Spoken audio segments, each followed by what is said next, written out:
Telangana BJP party में जितने भी लोग टी राजा सिंह को चाहते, मतलब वो चाह रहे थे कि ये फिर से ये पार्टी में आना या फिर रहना, उनके लिए एक पार्शियल गुड न्यूज़ है। और वो गुड न्यूज़ ये है कि टी राजा सिंह फिर से ये जो एमएलए की सीट है घोष एमएल की, उसको मेंटेन रखेंगे। मगर इसमें देखो थोड़ा ट्विस्ट है, और ये जो मेंटेन है इसका मतलब कि वो बीजेपी में रह रहे या फिर नहीं, ये सब चीज़ों के सवाल है। तो एक एक करके सबके बारे में बात करेंगे। अगर एक लेम टर्म में बात करें तो इसका मतलब ये होगा कि बीजेपी का जो मेंबरशिप है, मतलब कि बीजेपी पार्टी का एक पीछे एक अटैचमेंट है, वो राजा सिंह के साथ फिलहाल नहीं है, मगर वो गोशा महल के जो एमएलए है वो अभी भी उसको मेंटेन कर रहे। हमने पहले बात किया था कि बीजेपी रेजिग्नेशन एक्सेप्ट करने के बाद वो लोग का जो काम था, नेक्स्ट जो काम था वो ये था कि असेंबली के जो स्पीकर है उनको ये पर्टिकुलर रेजिग्नेशन फॉरवर्ड करके उनको यहाँ पे प्रेशर डालने का था कि हमको यहाँ पे ये पर्टिकुलर एरिया में बाई इलेक्शन चाहिए।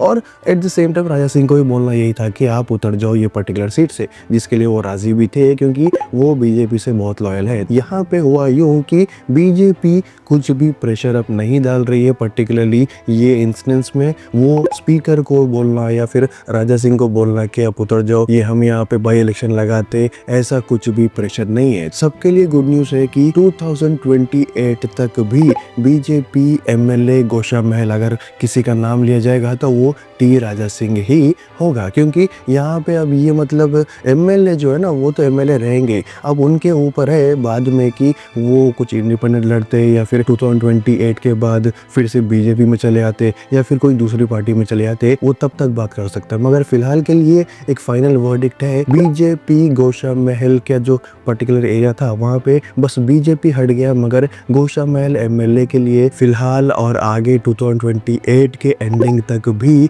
आपको टी राजा सिंह ही देखने को मिलेंगे। अब यहाँ पे पहले ये बोला गया था कि अगर बाई इलेक्शंस होंगे तो गोशा महल के लिए बीजेपी की तरफ से अगर कोई ना कोई तो ठहरना पड़ता ना, तो माधवी लता ठहरने वाले थे। मगर अब ये बाई इलेक्शंस तो होने वाले हैं नहीं, तो पहले असरुद्दीन ओवैसी से हार के अच्छी खासी मार्केटिंग हुए बाद ऐसा लग रहा कि राजा सिंह के साथ भी माधवी लता हार गए, क्योंकि वो तो इलेक्शंस हुए थे मगर यहाँ पे जो टॉक था वो वैसे तरीके का ही था। और कहीं ना कहीं वो मतलब हर एक इंटरव्यू में वैसे ही दिखा रहे थे कि हाँ, मैं अगर मेरी पार्टी अगर हमको चूज करेगी गोशा महल से लड़ने के लिए हम लड़ेंगे, मगर किधर भी वो राजा सिंह के सपोर्ट में नहीं थे। ऐसा लग रहा कि दूसरी बार वर्चुअली हार गए माधवी लता। यहाँ पे पब्लिक के कुछ सवाल है इसके बाद, मतलब ये पर्टिकुलर इंस्टेंस के बाद पब्लिक के कुछ सवाल है, और उसमें जो पहला सवाल है वो ये है कि ये एमएलए है तो इनके कौन से ड्यूटीज अभी भी रहते, क्योंकि बीजेपी से अब मतलब अटैचमेंट नहीं है। तो देखो जो ऑफिस है इनका वैसे ही रहता है, इनका जो काम है, इनके जो मतलब आगे फैलाने वाले मुद्दे हैं या फिर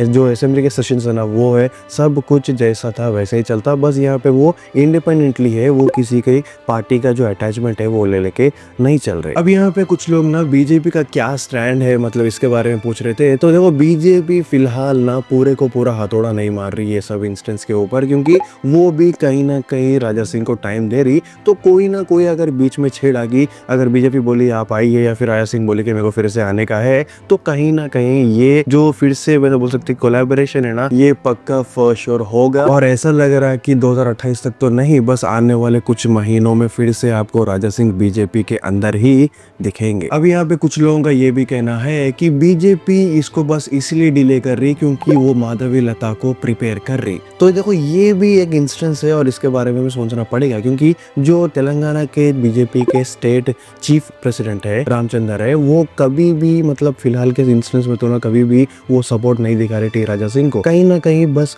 वो माधवी लता को स्ट्रॉन्ग करने के लिए फिलहाल कंडीशंस में, क्योंकि गोशा महल एक ऐसा ग्रिपिंग एरिया है कि वहाँ पे आप कभी भी मतलब कभी भी इलेक्शन लगा लो आपको राजा सिंह जीतते हुए दिख सकता, मगर ऐसे एरिया में माधवी लता को जिताने के लिए थोड़ा ये पर्टिकुलरली बाई पोल इलेक्शंस को जरा डिले करे बोल के बोल रहे। कहीं ना कहीं ये इंस्टेंस पे भी अपने को ध्यान देना होगा, क्योंकि अगर फ्यूचर में अगर ऐसा लगा उन लोग को कि माधवी लता जो है वो बहुत अब मतलब अच्छा ज्यादा उनकी फैन फॉलोइंग ज्यादा हो गई, तो फिर भी वो टाइम पे वो बाई इलेक्शन लगाने की कोशिश भी कर सकते। एक कंक्लूजन की बात करें तो टी राजा सिंह फिलहाल एमएलए है गोशा महल के, बस वो बीजेपी का जो टैगलाइन है लगे हुआ नहीं है उनको, मगर कहीं ना कहीं उनके हर बार एक एक जो स्टेटमेंट है उसका यही रिफ्लेक्शन है कि वो बीजेपी के जितने भी जो उनके तरीके है बीजेपी काम करने के वो उनको ही मानते, और उनका यही मुद्दा है कि मैं किसी भी पार्टी में नहीं जाऊंगा, या तो अकेले लड़ लूँगा, नहीं तो बीजेपी में ही रहूँगा। तो कहीं न कहीं ये पूरे इंस्टेंस से एक ही लग रहा कि